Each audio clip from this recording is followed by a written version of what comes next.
Banyak orang punya pemahaman yang salah tentang disiplin diri. Banyak yang menganggap disiplin diri itu seperti perang antara dua sisi dalam diri kita. Satu sisi yang ingin jadi produktif, sehat, dan sukses, sementara sisi lainnya cuma mau rebahan, ngemil, dan nonton video random di internet.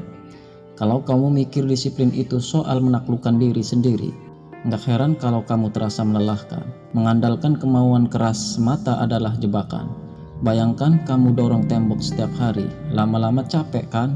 Kemauan keras itu terbatas. Kalau kamu terus-terusan memaksakan diri tanpa strategi yang jelas, hasilnya ya bakal ngos-ngosan dan akhirnya menyerah.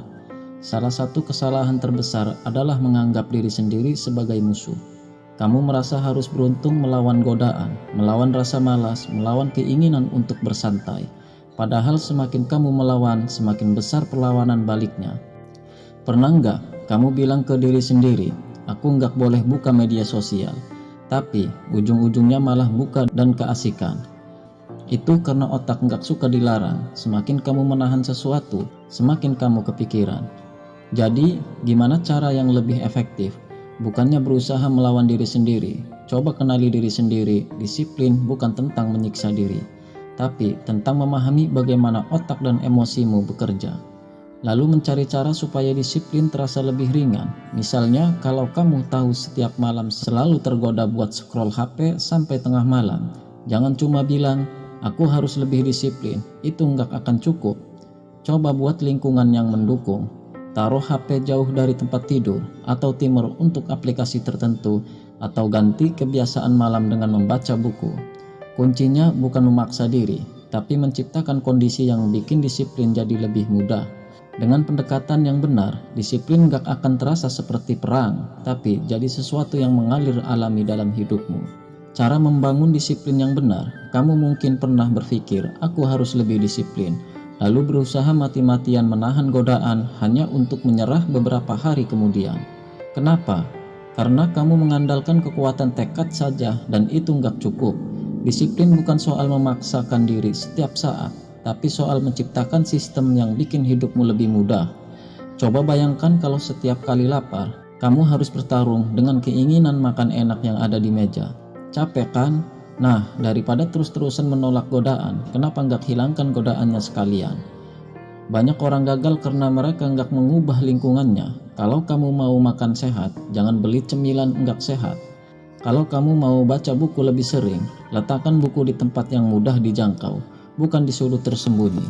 Intinya bikin pilihan baik jadi lebih gampang dan pilihan buruk jadi lebih ribet. Kalau kamu cuma fokus membentuk kebiasaan baru tanpa mengubah cara pandang tentang dirimu sendiri, hasilnya nggak akan bertahan lama. Misalnya, kalau kamu terus berkata, aku harus mulai olahraga, kamu masih melihat diri sebagai orang yang malas olahraga. Tapi, kalau kamu mengubah cara pikir menjadi aku adalah orang yang aktif dan peduli kesehatan, maka olahraga jadi sesuatu yang selaras dengan identitasmu. Orang yang merasa dirinya seorang pembaca nggak harus memaksa diri untuk membaca. Mereka baca karena itulah bagian dari siapa mereka. Jadi, kalau kamu mau lebih disiplin, tanyakan ke diri sendiri, aku ingin menjadi orang seperti apa?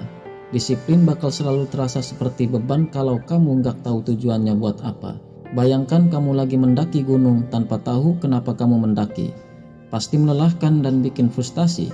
Menurut Nietzsche, manusia butuh tantangan untuk berkembang, tapi tantangan tanpa makna cuma bikin stres.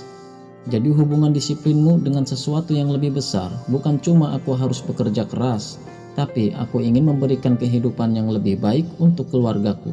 Bukan cuma aku harus lebih sehat, tapi aku ingin menikmati hidup lebih lama bersama orang-orang yang aku sayangi. Begitu kamu punya alasan yang kuat, disiplin gak akan terasa seperti paksaan, tapi jadi sesuatu yang kamu ingin lakukan untuk hidupmu. Terima kasih.